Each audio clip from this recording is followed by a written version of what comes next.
নমস্কার, রিশার রান্নাঘরের আরও একটা নতুন পর্বে সবাইকে আবারও অনেক স্বাগত। এইরকম খাস্তা কুরকুরে দোকানের মতো মোনাক্কা বা মদন কটকটির সহজ রেসিপিটা আজকে আপনাদের সাথে শেয়ার করব।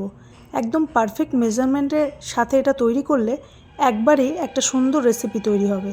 তো সম্পূর্ণ ভিডিওটি দেখার একটা ছোট্ট এবং আন্তরিক অনুরোধ রইল সবার কাছে।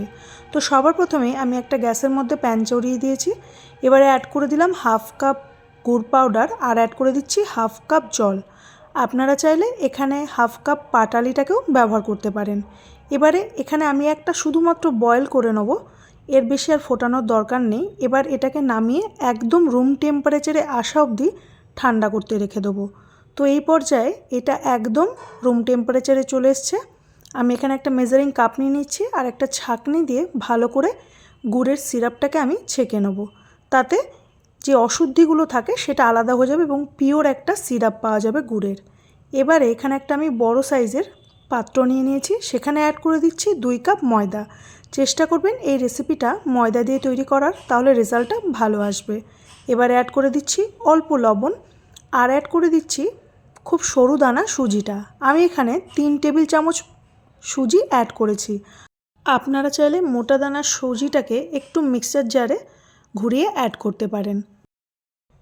তো এখানে আমি মোট 3 টেবিল চামচ সুজি অ্যাড করে দিচ্ছি আর অ্যাড করে দিচ্ছি 1 টিস্পুন মৌরি। মৌরিটাকে হাতের সাহায্যে একটু ক্রাশ করে অ্যাড করে দিচ্ছি, তাহলে এর গন্ধটা ভীষণ সুন্দর আসবে। আর অ্যাড করে দিচ্ছি খুব সামান্য এলাচের গুঁড়ো। হাতের কাছে এলাচের গুঁড়ো না থাকলে এলাচের দানা একটু ভেঙে অ্যাড করে দিতে পারেন। তারপর সমস্ত কিছুকে খুব ভালো করে প্রথমে মিশিয়ে নেব। হাতের সাহায্যে খুব ভালো করে প্রথমে মিশিয়ে নিচ্ছি। এবারে এখানে ময়ান দেবো। ময়ানটা খুব ইম্পর্ট্যান্ট এবং পারফেক্ট দেওয়াটাই উচিত। পারফেক্ট দিলে রেসিপিটা খুব সুন্দর তৈরি হবে। তো এখানে আমি 3 টেবিল চামচ ঘি অ্যাড করে দিচ্ছি। ঘিটাকে আমি গলিয়ে নিয়েছিলাম। তো ঘি অ্যাড করে দিয়ে খুব ভালো করে হাতের সাহায্যে এভাবে মাখিয়ে নেব। ময়ানটাকে খুব ভালো মতো আমি ময়দার সাথে মিক্স করে নেব।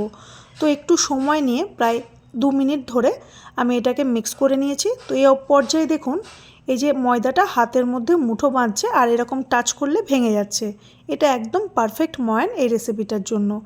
এবারে আমি যে গুড়ের সিরাপটা তৈরি করে রেখেছিলাম সেটাকে অল্প অল্প করে অ্যাড করে দেবো। একবারে বেশি অ্যাড করব না, কারণ একটা টাইট আর স্টিফ ডো তৈরি করতে হবে এই রেসিপিটার জন্য। তো অল্প অল্প করে 3-4 বারে আমি গুড়ের সিরাপটা অ্যাড করে দিচ্ছি। তো খুব ভালো করে মিক্স করে একটা ডো তৈরি করে নেব। তো এই ডোটা তৈরি করতে আমার হাফ কাপ গুড়ের সিরাপটা পুরোটাই লেগেছে। তো এই দেখুন এই পর্যায়ে দেখুন ডোটা তৈরি হয়ে গেছে। আমি দুটো ভাগে ভাগ করে নিলাম। আবারও একবার খুব ভালো করে মেখে নিয়ে এটাকে 5 থেকে 10 মিনিটের জন্য রেস্টে রেখে দেবো। তো 10 মিনিট পর আমি একটা লই এভাবে নিয়ে নিয়েছি। একটু হাতের সাহায্যে ঘুরিয়ে নিয়ে প্রেস করে একটা রোলিং বোর্ডের ওপর নিয়ে নিচ্ছি। তারপরে এভাবে বেলনার সাহায্যে একটা মোটা রুটি তৈরি করে নেব। তো এই দেখুন রুটিটা একেবারেই পাতলা হবে না, বেশ মোটা হবে। আর যে সাইডগুলো আছে সেই এবড়ো খেবড়ো সাইডগুলোকে আমি চাকুর সাহায্যে এভাবে কাট করে নেব। তাহলে এটা একটা খুব সুন্দর শেপে চলে আসবে। আমি এখানে একটা রেক্ট্যাঙ্গেল শেপ দিয়েছি। এবারে যে এক্সট্রা ময়দার ডোটা থাকলো সেটাকে আমি পুনরায় আবারও মিক্স করে নিয়ে এভাবে আবার তৈরি করে নেব। তো চাকুর সাহায্যে এভাবে আমি কাট করে নিচ্ছি এবং চৌকো শেপে এগুলোকে তৈরি করে নিচ্ছি। এই দেখুন এভাবে আমি কাট করে নিলাম। এই যে আমি একটা তুলে আপনাদের দেখিয়ে দিচ্ছি এটা কতটা মোটা। এগুলো মোটা না হলে ভাজতে গিয়ে নষ্ট হয়ে যাবে এবং এগুলো এতটাই মোটা দরকার। এই দেখুন আমি দেখিয়ে দিচ্ছি। তো সেম প্রসেসে আমি সমস্ত এরকমভাবে চৌকো শেপে রেডি করে নেব। আবারও একটা দেখিয়ে দিলাম কতটা মোটা থাকবে। তো এইভাবে আমি সমস্তগুলো তৈরি করে নিয়েছি। তো এই দেখুন এগুলো তৈরি হয়ে গেছে।